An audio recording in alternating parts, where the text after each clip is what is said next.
Hi, so I have came across a very beautiful quote. I know you have already heard this somewhere.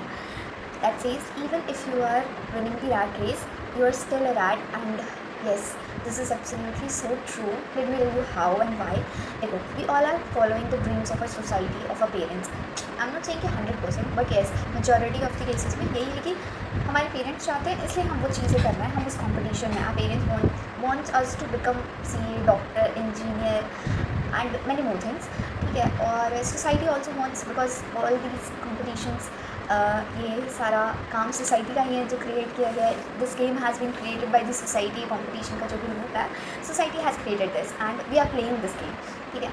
हर कोई नहीं चाहता इस competition में enter होना या इस कॉम्पिटिशन को खेलना, इस गेम को खेलना, but still we have to, because this is what our parents and what our society wants us to do. Okay, think about this कि अगर Virat Kohli was in chasing CA, NEET, JEE और कैट, अगर वो ये सब चेज़ कर रहे होते, इस कंपटीशन में होते, तो कभी वो क्रिकेट में आ ही नहीं पाते और हम कभी उनको क्रिकेट में देख ही नहीं पाते।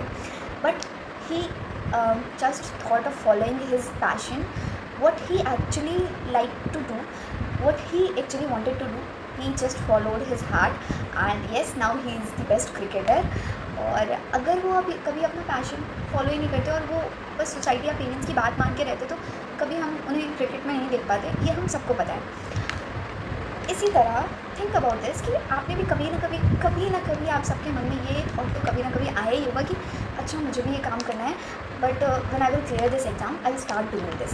लाइक अगर किसी को बोलना बहुत पसंद है, किसी को बहुत अच्छा डांस करना आता है, किसी की आर्ट बहुत अच्छी है, तो डेफिनेटली कभी ना कभी उस इंसान के मन में ये ज़रूर आया होगा कि I will start showing my art passion through this social media, I make my YouTube channel, कुछ ऐसा डेफिनेटली मन में आया होगा। I will start sharing what I know and what I have as a skill, ऐसा सब ने सोचा होगा। और हमने क्या सेट कर दी हमारी लिमिट की, when I will complete this course, when I will get good marks, when I will win this competition, then I will definitely do what I want। जैसे कि मेरे केस में मैंने हमेशा ये सोचा कि अच्छा चलो पहले 10th में अच्छे नंबर ले आते हैं, देन उसके बाद अपने मनपसंद की चीज़ें करेंगे। My parents want, my grand father wanted कि मुझे 9 मतलब मेरे बहुत अच्छे नंबर आए, मेरे पे काफ़ी प्रेशर, सब पे प्रेशर कहता है कि सब अच्छे नंबर आए। बोर्ड्स में बोर्ड का बहुत हाइप था, तो दैट्स वाई आई थॉट कि अच्छा जब अच्छे नंबर आ जाएंगे, जब पेरेंट्स सेटिस्फाई हो जाएंगे, तब I will do what I wanted, what I actually wanted to, ठीक है। देन उसके बाद 10th हो गई, 12th हो गई। 12th में ऐसा कि नहीं अभी 12th है, 12th में अच्छे मार्क्स आ जाएंगे तब, अदरवाइज़ क्या कहेंगे लोग, क्या कहेंगे सोसाइटी क्या कहेगी कि ये तो बस वीडियो बनाती है या जो भी व्हाटसोएवर, पढ़ना लिखना है नहीं इसको, ऐसे। तो आई सेड कि ओके पहले ये कर लेते हैं, उसके बाद जो अच्छा लगेगा वो करेंगे। उसके बाद मैं CA में आ गई। CA में आने के बाद आई अगेन थॉट कि अच्छा फाउंडेशन क्लियर हो जाएगा, then I will do what I actually wanted to do. After that foundation भी क्लियर हो गया काफ़ी अच्छे मार्क्स से, वो भी फर्स्ट अटेम्प्ट में। I entered into this phase inter का, CA इंटर का, and in this phase I got stuck somehow but still managed to clear group 1 in the second attempt। so उसके बाद मैंने सोचा कि अच्छा पहले सेकंड अटेम्प्ट ग्रुप 1 क्लियर कर लेते हैं, उसके बाद मैं जो चाहती हूँ वो ज़रूर करूँगी। और ऐसे करते करते टाइम बीतता गया और आज ये दिन आ गया and I finally choose to do what I actually want to do. देखो I am not perfect in this कि मैं ये बोल रही हूँ तो एकदम अच्छे से बोल रही हूँ, नहीं, मुझे बहुत डर लगता है इसे बोलने में और बहुत ज़्यादा फंबल होता है, but still I am doing this because I literally love. और पता है हम सब, मुझे जहाँ तक लगता है कि हम सब कहीं ना कहीं इसी रूप में फंसे हुए हैं। मुझे जहाँ तक लगता है कि हम सब ने कभी ना कभी सोचा कि अच्छा ये कर लेंगे तो उसके बाद अपने मनपसंद की चीज़ें करेंगे, और वो टाइम कभी आता ही नहीं है। हमेशा ऐसे सोचते सोचते ज़िंदगी बीत जाएगी, टाइम निकल जाएगा और हमारे मनपसंद की चीज़, हमारा पैशन हमारे अंदर ही रह जाएगा, कभी बाहर नहीं आ पाएगा।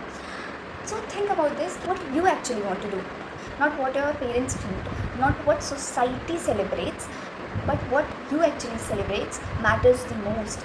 And this beautiful line that I heard somewhere, that successful people aren't necessarily the most smartest person in the room, but they are the ones who figured out the game they actually wanted to play. And this is so true and this stayed with me till now, and आगे भी मेरे साथ रहेगा ये line, because I mean yes this is so true कि अगर विराट कोहली ने ये चूज़ नहीं किया होता कि उसको कौन सा गेम खेलना है। I mean I am not saying about the cricket and all, overall life में उसको कौन सा गेम खेलना है, तो वो कभी इतना सक्सेसफुल नहीं हो पाता।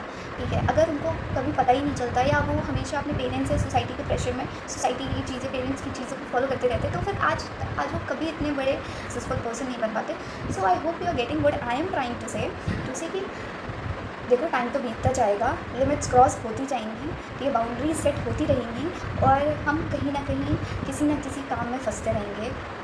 लेकिन हमें कभी वो एक्चुअली वो टाइम नहीं मिलेगा जब हम ओके ये सोचेंगे ओह now this is the time कि अब मैं अपना ड्रीम फॉलो कर लेता हूँ या कर लेती हूँ। हमें कहीं ना कहीं रुक के एक बार पॉज लेकर जो हमें पसंद है वो एक बार ट्राई कर ही लेना चाहिए, ताकि आगे लाइफ में कभी रिग्रेट ना रहे। अगर फेल हो गया तो कम से कम ये तो रहेगा कि हाँ हमने ट्राई किया, फेल हो गया, दैट्स ओके, इसमें कोई गलत बात नहीं है। लेकिन कभी ये मलाल नहीं रह जाएगा कि हमने तो कभी ट्राई ही नहीं किया, हमें क्या पसंद था। ठीक है, तो yes I hope you are getting what I am trying to say. So please pursue what you really want to do. देखो पेरेंट्स की विश को पूरा करना भी गलत नहीं है। आई एम नॉट सेइंग कि ओहो पेरेंट्स की विश या पेरेंट्स के ड्रीम्स को मार दो और बिल्कुल पूरा मत करो। I am doing the same thing, but still मैं ये कह रही हूँ कि खुद को भी मत भूलो, व्हाट यू एक्चुअली वांट एक बार पूछो, और अगर पता है तो ट्राई करके देखो, इसमें कोई बुराई नहीं है और मज़ा ही आता है। तो yes I hope you are getting what I am trying to say. So that's it, thank you for listening. मिलते हैं नेक्स्ट वीडियो में, तब तक के लिए बाय।